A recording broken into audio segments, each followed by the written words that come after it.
you can't think modernity without also thinking coloniality. That modernity and coloniality are inextricable.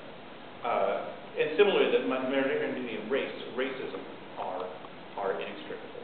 So that any project of liberation would have to involve in it also a critique of modernity.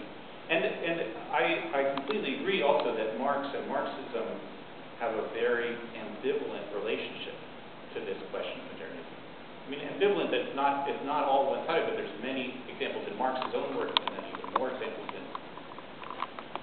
in the Marxist and then big socialist traditions that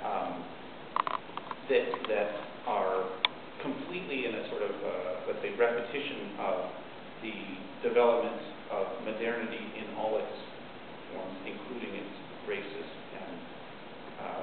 and its coloniality of thought. I mean, important for me in all this too is that talking about coloniality in this way, and also about racism, that it's not posing coloniality as an ideology, like even as a mode of thought, but rather as a structure of social practices and institutions.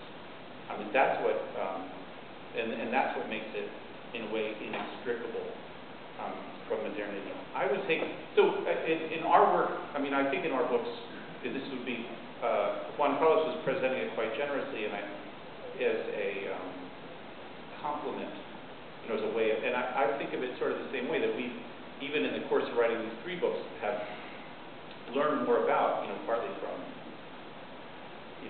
my colleagues, and I'm learning and reading more, that progressively we've made more use of and recognize this.